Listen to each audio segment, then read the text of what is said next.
In 1976, a school bus carrying 26 children vanished on a quiet country road in Chowchilla, California, leaving behind only tire tracks and a community consumed by terror.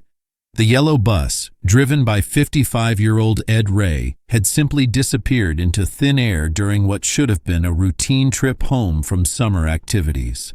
But 27 hours later, a quarry worker making his morning rounds discovered something impossible emerging from beneath the earth, something that defied every nightmare a parent could imagine, a secret that was never meant to see daylight. Before we dive in, let us know in the comments where you're watching from. We'd love to see how far this story reaches. And if you enjoy stories like this, hit that subscribe button and join the community. It was July 15, 1976. The California sun hung heavy in the afternoon sky as Ed Ray adjusted his rearview mirror and counted heads one more time. 26 children, ages 5 to 14, chattering and laughing in the familiar chaos of summer camp pickup day. Ed had been driving school buses for over a decade, and these rural routes through Chowchilla had become as familiar to him as his own living room. "All right, kids, settle down back there," Ed called out in his gentle, gravelly voice. "Next stop, Tommy's house." But Tommy Henderson would never make it home that day. At approximately 4 p.m., as the bus rounded a bend on Avenue 21, Ed's world changed forever. A white van blocked the road ahead, and his instincts immediately screamed danger. He pressed the brake pedal, bringing the bus to a complete stop, his weathered hands gripping the steering wheel. "This isn't right," Ed thought, his heart hammering in his chest. "Something's very wrong here." "Stay in your seats, children," he said quietly, but his voice carried an edge the kids had never heard before. 3 men emerged from the van, their faces hidden behind pantyhose masks that distorted their features into something inhuman. The leader, a tall man with cold eyes visible through the nylon, approached the bus door with the confidence of someone who had planned this moment down to the second. "Open the door, old man," the masked figure commanded, tapping on the glass with what appeared to be a gun. Ed's mind raced. 26 children behind me. No way to outrun them. No way to fight. Lord, give me strength. "Please," Ed whispered as he opened the door, "don't hurt the children." What happened next would haunt every survivor for the rest of their lives. The masked men ordered everyone off the bus with military precision, their voices eerily calm as they directed the terrified children into 2 waiting vans positioned strategically beside the abandoned school bus. "You sit there, you move here," one kidnapper instructed, pointing at specific seats as if organizing a field trip to hell. Young Jennifer Brown, only 9 years old, grabbed her friend's hand and whispered, "Are we going to die?" Ed Ray felt his chest tighten. "I won't let that happen. I can't let that happen." He positioned himself in the back of the first van with several children clustered around him, becoming their anchor in the storm. "Listen to me," he said softly, pulling the youngest ones close. "We're going to be okay. I need you all to be brave for me. Can you do that?" The vans drove for hours through winding back roads, stopping only once for the kidnappers to transfer their victims into a larger moving truck.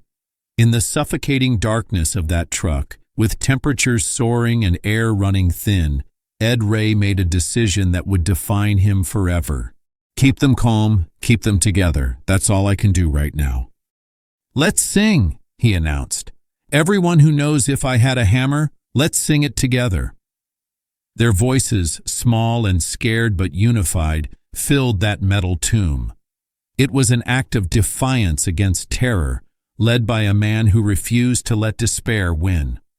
Back in Chowchilla, panic had erupted like wildfire. When the bus failed to arrive at its scheduled stops, parents began calling each other, their voices tight with the kind of worry that starts in your stomach and spreads through your entire body. "Have you seen the bus? Tommy never came home. Something's wrong. Something's very wrong." By 6 p.m., the Chowchilla Police Department was flooded with frantic calls. Chief of Police Bud Barklow immediately launched a massive search operation, coordinating with the FBI and every available law enforcement agency in the region. The breakthrough came when searchers found the abandoned school bus on a dirt road in the Berenda Slough area. The bus sat empty, its engine still warm, doors hanging open like a mouth frozen in a scream. Inside, they found personal belongings scattered across the seats, a forgotten lunchbox, a child's sweater, Ed Ray's clipboard with the day's attendance still marked. But there were no signs of struggle, no blood, no bodies. Just an empty bus and 27 missing people who had vanished without a trace. "It's like they just disappeared," one FBI agent muttered, staring at the abandoned bus. But people don't just disappear. After what felt like an eternity, the truck stopped. The children could hear muffled voices, the sound of heavy machinery, and then nothing. When the doors finally opened, they found themselves staring at something that belonged in a nightmare. A moving truck trailer, painted white and partially buried in the ground like a coffin, sat before them at what appeared to be a rock quarry. A narrow hatch in the roof served as the only entrance to what would become their underground prison. "Down you go," one of the kidnappers said, his voice devoid of emotion. "Quickly now." One by one, the children and Ed Ray descended into the buried trailer. The space was cramped, stuffy, and lined with makeshift beds. Boxes of food and water sat stacked in corners, along with a portable toilet and several batteries for dim lighting. As the hatch closed above them with a metallic clang, plunging them into near-total darkness, young Michael Marshall broke the silence. "Mr. Ray, are we buried alive?" Ed Ray felt something cold and heavy settle in his chest. Yes, he thought, we're buried alive. But he couldn't say that. Not to these children. "We're underground, yes," he said instead, gathering the children around him. "But we're alive, and we're together. That's what matters right now." What followed were 16 hours that tested the limits of human endurance and the power of hope. In that buried trailer, with air growing thin and temperatures rising, Ed Ray became more than a bus driver. He became a father to 26 terrified children. The psychological weight of their situation pressed down on him like the tons of earth above their heads. How long can we survive in here? How long before the air runs out? How long before these kids start to panic beyond control? "Tell us a story, Mr. Ray," whispered 7-year-old Monica, her voice barely audible in the darkness. And so he did. In the stifling darkness, Ed Ray's voice painted pictures of adventures and heroes, of families reunited and happy endings. When one child cried, he held them. When another panicked about the air running out, he organized quiet breathing exercises. But it was 14-year-old Rick Schoenfeld who would become the unexpected hero of their escape. Rick had always been the quiet kid, the one who preferred books to sports, who spent more time thinking than talking. But trapped in that underground tomb, his analytical mind began working overtime. There has to be a way out, Rick thought, his eyes adjusting to the dim light from the batteries. There's always a way out if you think hard enough. He studied the ceiling, noting the wooden planks, the way they were positioned, the small gaps between them. He observed how the kidnappers had constructed their prison, looking for weaknesses, for anything that might give them hope. "Mr. Ray," Rick said during a brief lull in the storytelling, his voice carrying a determination that surprised even himself. "We can't just wait here forever. What if they don't come back?" Ed looked at the teenager, seeing something in his eyes that reminded him of his own determination. "What are you thinking, son?" "The ceiling," Rick whispered, pointing upward. "Those boards up there. What if we could move them?" This kid might be on to something, Ed thought, feeling the first spark of hope since they'd been buried. What happened next became one of the most remarkable rescue stories in American history, not because help arrived from the outside, but because it came from within. Working together in the darkness, Ed Ray and the older boys began the impossible task of creating their own escape route. They stacked mattresses to reach the ceiling, pried loose wooden planks, and began moving the dirt and debris that had been placed on top of the trailer. Rick's analytical mind had been right. The ceiling was their weakness in the kidnapper's design. "Quietly now," Ed whispered as they worked, sweat pouring down his face. "We don't know if anyone's up there. Move one board, move one battery, move one handful of dirt." Rick's internal mantra kept him focused. "We have to do this." For hours, they dug. Children as young as 6 helped by holding makeshift tools and encouraging the diggers. Battery after battery was moved, bag after bag of earth was shifted, and inch by inch, a tunnel to freedom began to take shape. The psychological toll was enormous. Every sound from above made them freeze, terrified that their captors had returned. Every moment felt like it could be their last. "I can see light," Rick suddenly announced, his voice cracking with emotion. "I can see actual light."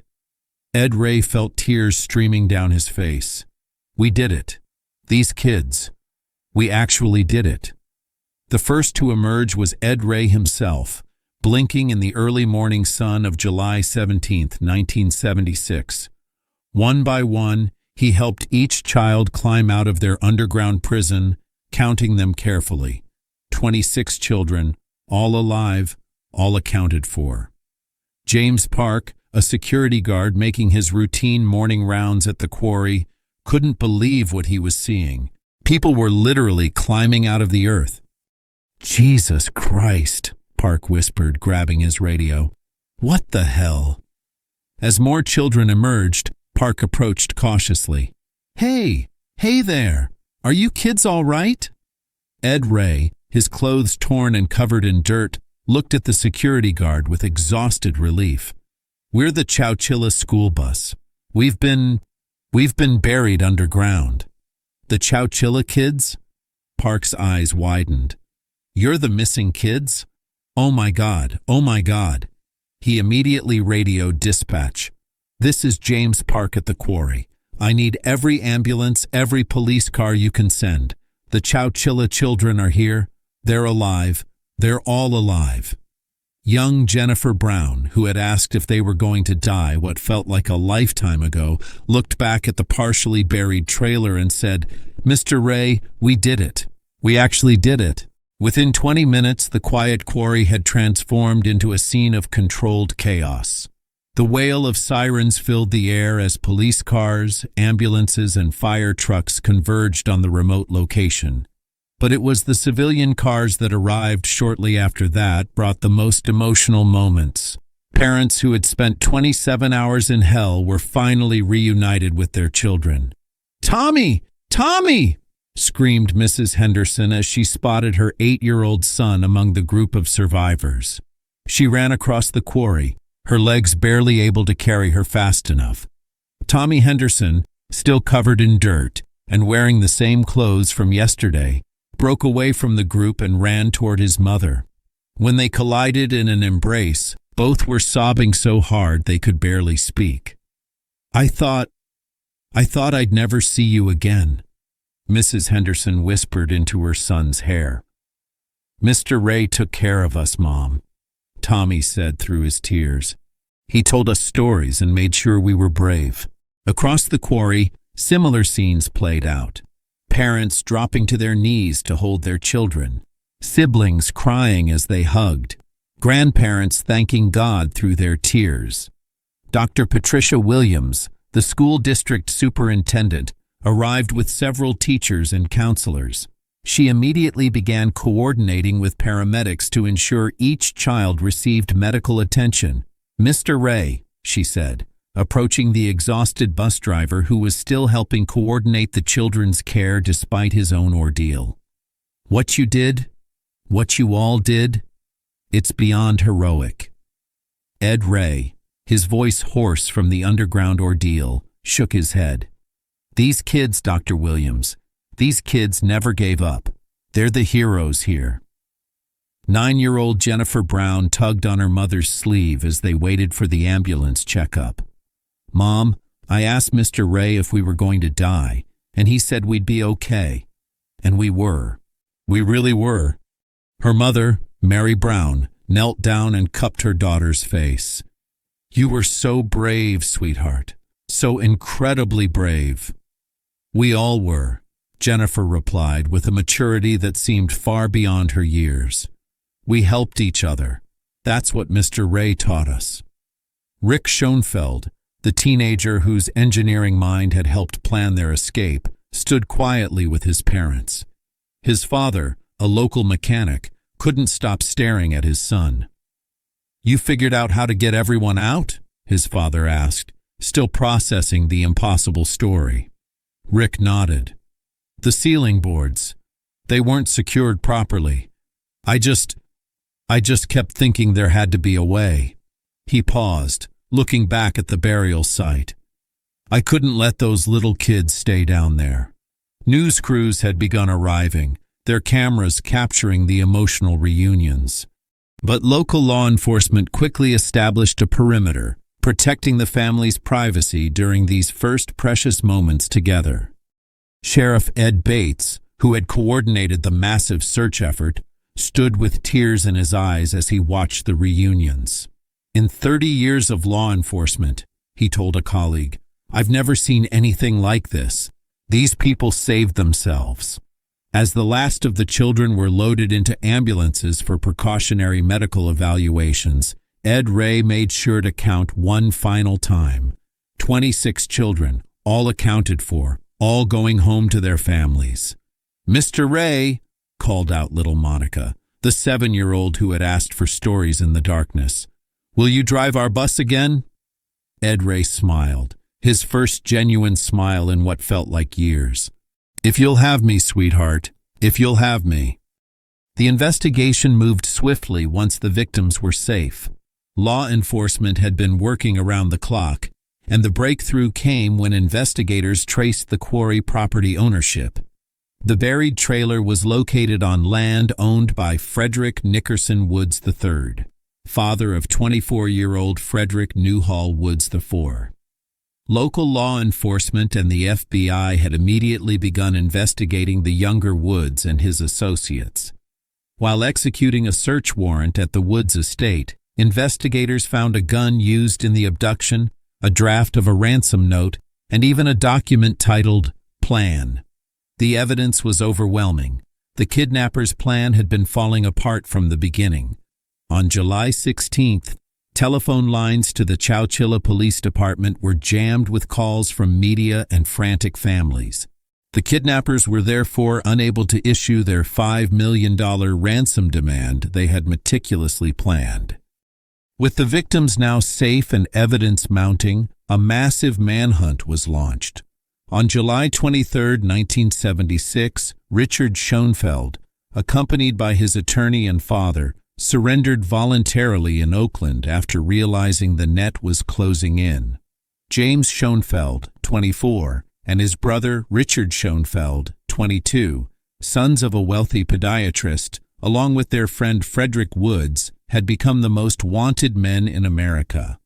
On July 29th, Woods was captured in Vancouver, British Columbia, and James Schoenfeld was arrested in Menlo Park. The 3 men who had terrorized a nation were finally in custody. During the trial, the full scope of their calculated plan emerged. They had spent months preparing the underground prison, with the moving truck having been buried in the quarry in November 1975, 8 months before the kidnapping. Their motive was simple: a $5 million ransom demand that they never got the chance to make. Each received 27 sentences of 7 years to life in prison without parole for their crimes against humanity. Years later, when reporters asked Ed Ray about that day, the retired bus driver would always redirect the conversation to the children. "People call me a hero," he would say, shaking his head, "but I was just doing what any adult would do. The real heroes were those kids. They never gave up hope. Many of the survivors struggled with trauma in the years that followed. Some required years of therapy, others changed their entire life paths. But they remained connected, bonded by an experience that no one else could truly understand. Jennifer Brown, the little girl who had asked if they were going to die, grew up to become a social worker specializing in trauma counseling. "What happened to us was horrible," she said decades later. "But it also showed us what people are capable of when they refuse to give up." Rick Schoenfeld, the teenager who first suggested they dig their way out, became an engineer. "That day taught me that there's always a solution," he explained. "Sometimes you just have to be willing to dig for it." The Chowchilla kidnapping changed everything. School bus safety protocols, law enforcement procedures, and the way America thought about the vulnerability of its children. But perhaps more importantly, it became a testament to the power of human resilience. Ed Ray continued driving school buses until his retirement, never once considering a different career. When asked why, he simply said, "Those kids needed me that day. Other kids might need me tomorrow." Richard Schoenfeld was granted parole in June 2012. 3 years later, his brother James was paroled. And finally, Frederick Newhall Woods IV was granted full parole in August 2022, when at the age of 70, he was released after serving 46 years in prison. The buried trailer itself was eventually removed from the quarry and destroyed, but its legacy lives on. The story of 26 children and one bus driver who refused to accept their fate became a reminder that even in our darkest moments, hope can literally move mountains, or in this case, tons of earth and debris. Today, a small memorial in Chowchilla honors all 27 survivors. The inscription reads simply, "In memory of a day when darkness could not overcome light, when fear could not conquer courage, and when 27 people proved that sometimes the only way out is up." The Chowchilla kidnapping remains one of the most remarkable survival stories in American history, not because of what was done to these innocent people, but because of what they did for themselves. In that buried trailer, surrounded by earth and despair, they found something more powerful than fear. They found each other. And sometimes, that's all you need to move the world. Thanks for watching. If you found this story meaningful, leave a like and share it with someone who needs to hear it. Don't forget to subscribe. More powerful stories are on the way.